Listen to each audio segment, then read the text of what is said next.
Hello everyone, आप में से कुछ लोगों ने मुझे निबोश IG1 के सैम्पल क्वेश्चन पेपर के बारे में एक वीडियो बना करके अपलोड करने के बारे में कहा था। तो आज मैं उसी टॉपिक पर बात करने वाला हूँ। वेरी फर्स्ट, जैसा कि आपको पता है कि करंट सिलेबस में IGC के सिलेबस में सिर्फ दो पेपर होते हैं। एक होता है IG1 जो कि रिटन बेस्ड एग्जामिनेशन लिया जाता है, और दूसरा होता है IG2 जिसके लिए आपको एक रिस्क असेसमेंट बना करके सबमिट करना पड़ता है।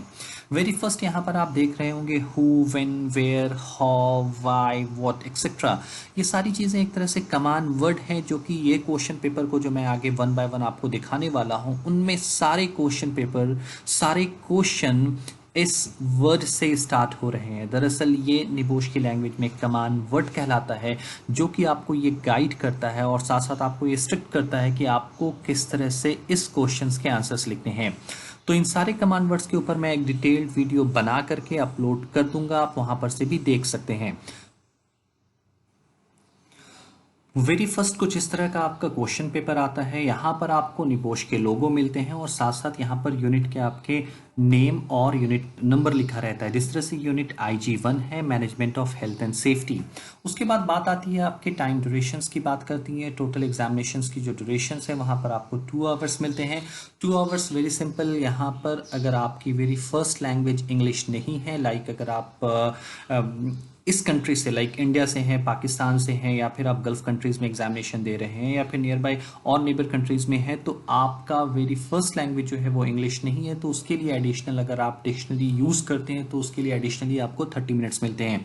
इट मीन्स टोटल आप टाइम ड्यूरेशन जो हो जाता है वो हो जाता है 2.5 hours. It is as equal as 150 minutes.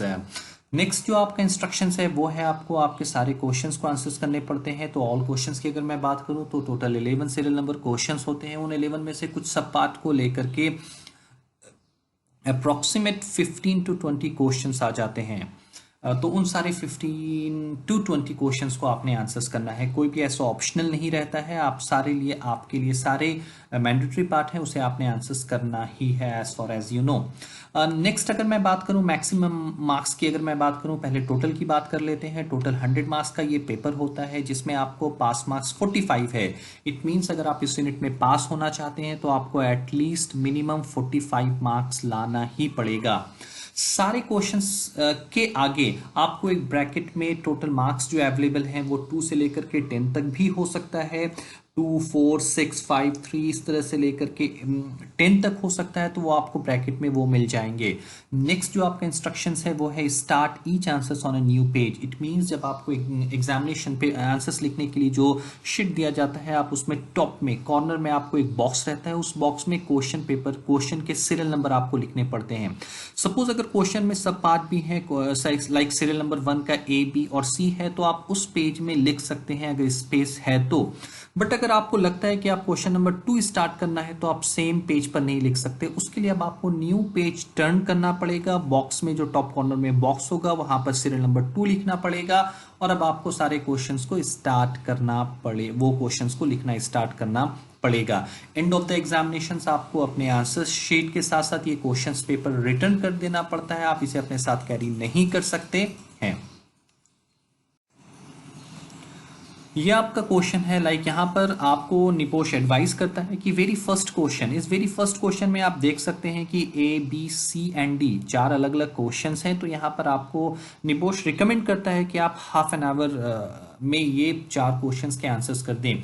But what I suggest कि based on the available marks, like आप यहाँ पे 3 मार्क्स है। इट मीन्स जैसा पहले भी मैंने कहा कि टोटल 150 मिनट्स है 100 मार्क्स को लिखने के लिए। इट मीन्स आप अगर 1 मार्क्स के लिए 1 मिनट या उससे थोड़ा ज़्यादा देते हैं तो सफिशियंट इनफ है। लाइक वेरी सिंपल, ये टोटल 3 मार्क्स का है, तो आपको यहाँ पर मैक्सिमम, रिमेंबर, मैक्सिमम 4 से लेकर के 5 मिनट्स में आंसर्स को कंप्लीट कर देना है। डिजिटल क्लॉक आपके एग्जामिनेशन हॉल में रहता है, आपके पास आपकी अपनी वॉच भी होती है। आप वहां से भी टाइम को स्ट्रिक्टली फॉलो कर सकते हैं कि आपने कब स्टार्ट किया और आप इसे कब एंड कर रहे हैं। मैं ये ऐसा क्यों कह रहा हूं कि आप विद इन 4 to 5 मिनट्स में इस 3 मार्क्स के आंसर्स लिख दे रहे हैं, क्योंकि it's better to write the answers of all questions. All it means जो आपके टोटल 11 क्वेश्चंस हैं, बेहतर है कि 150 मिनट्स में आप टोटल 11 क्वेश्चंस के आंसर्स लिख रहे हैं। बट ये बिल्कुल भी मैं रिकमेंड नहीं कर रहा हूं कि आप एक ही आंसर्स को इतना एग्जैजरेट करके इतना लेंथी लिख रहे हैं कि दूसरे के लिए आपके पास टाइम ही नहीं बचा है। क्योंकि जैसे ही आपका 2.5 आवर्स अगर आप डिक्शनरी यूज कर रहे हैं तो 150 मिनट्स जैसे ही आपका एंड होता है, आप उसके बाद एक वर्ड भी लिखने के लिए अलाउड नहीं होते हैं, राइट। तो इस तरह से अलग अलग क्वेश्चंस होते हैं, सीरियल नंबर में A, B, C and D ऐसे ऐसे अलग क्वेश्चंस हैं। नेक्स्ट जो आपको यहां पर आता है कि आखिर इस क्वेश्चन को समझना कैसे है, मोस्ट इंपॉर्टेंट। मैंने ऐसे बहुत सारे कैंडिडेट्स को देखा है, they are very good in study, they know the content but still they refer, they fail in the examination. तो आखिर वो क्यों होते हैं? वेरी सिंपल है, आप अपने नॉलेज को वाइजली यूज करें, बट वाइजली यूज करने से पहले आपको क्वेश्चंस को समझना पड़ता है। क्वेश्चंस को समझने के लिए एक मैं वेरी इजी एक आसान सा तरीका बताने वाला हूं। अगर आप उसे फॉलो करते हैं तो विद इन सेकेंड्स, प्रॉबेबली 2 और 3 सेकेंड्स में आप उस क्वेश्चंस को समझ सकते हैं। मैंने इस क्वेश्चंस को समझाने के लिए आपको 4 पार्ट में इस क्वेश्चंस को डिवाइड कर रखा है। वेरी फर्स्ट, ये आपका कमांड वर्ड है। आप यहां पर भी नोट कर पा रहे हैं कि ये कोई वाई से स्टार्ट हो रहा है, वॉट से स्टार्ट हो रहा है। इसी तरह से वेरी फर्स्ट जैसे ही आप कोई कमांड वर्ड अगर आप पढ़ रहे हैं, कोई भी क्वेश्चन अगर आप पढ़ रहे हैं, तो आप सबसे पहले कमांड वर्ड को हाईलाइट कर ले माइंड में।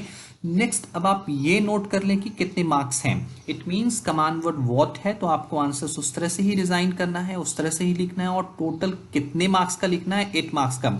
इट मीन्स आप यहाँ पर अराउंड 8 to 10 मिनट्स स्पेंड कर सकते हैं इस आंसर्स को लिखने के लिए।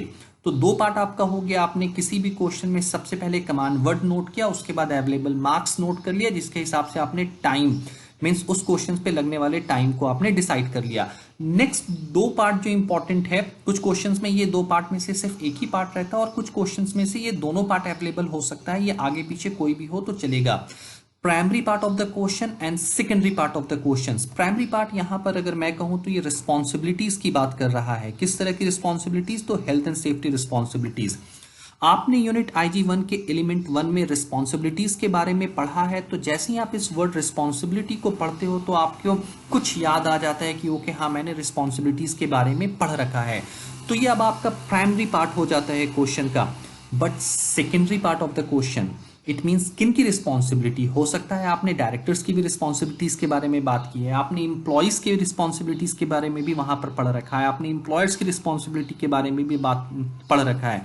तो आप कंफ्यूज्ड ना हो, इसके लिए आपको सेकेंडरी पार्ट को यहां पर हाईलाइट करना पड़ता है, जो कि है आपका इंप्लॉयर्स। इट मीन्स अब आपको कमांड वर्ड वॉट के हिसाब से टोटल 8 मार्क्स के हिसाब से 8 डिफरेंट पॉइंट्स लिखना है। रिस्पॉन्सिबिलिटीज के बारे में तो किन की रिस्पॉन्सिबिलिटीज है?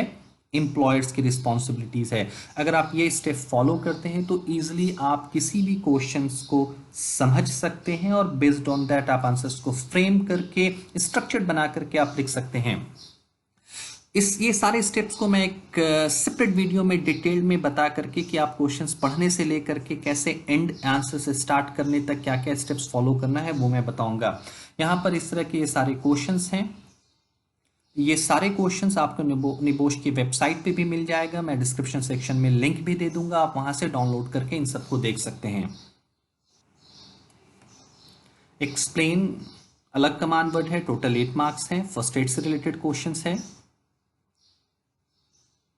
कुछ communicating health and safety information के बारे में बात कर रहा है। कमांड वर्ड यहाँ वॉट है, 8 मार्क्स है, 8 मार्क्स है। यहाँ पर भी फिर एक्सप्लेन से स्टार्ट होता है, वॉट से स्टार्ट होता है, कुछ ऐसे अलग अलग कमांड वर्ड्स हैं यहाँ पर, टोटल 8 मार्क्स है।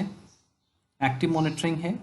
And the last question explain the health and safety culture की बात करता है और कैसे आप इसे इंप्रूव कर सकते हैं, ये दूसरा कमांड वर्ड हाउ है। And the last question that is serial number 11। तो इस तरह से ये सारे क्वेश्चंस आपके 1 से लेकर के 11 तक हो जाता है। मैंने यहाँ पर आपको सारे डिटेल्स में बता दिया है कि क्या सैम्पल क्वेश्चन पेपर है, किस तरह से क्वेश्चंस को समझना है, क्या टाइम ड्यूरेशंस हैं, कितने टोटल क्वेश्चंस आते हैं। एट द एंड जिस तरह से हम लोगों ने पूरे क्वेश्चंस को देखा, कुछ टाइम के बारे में बात की, कुछ टोटल मार्क्स के बारे में बात की, कमांड वर्ड्स के बारे में बात किया और कैसे किसी क्वेश्चंस को समझना है उसके बारे में बात किया। मैंने आपको वीडियो के मिड में मैंने एक जगह ये बताया था कि आपको किसी भी क्वेश्चन पे सपोज अगर वो 4 मार्क्स का है तो मैक्सिमम आपको 5 to 6 मिनट्स ही वहाँ पर अपने देने हैं, उसके बाद नेक्स्ट क्वेश्चन पे मूव कर जाना है।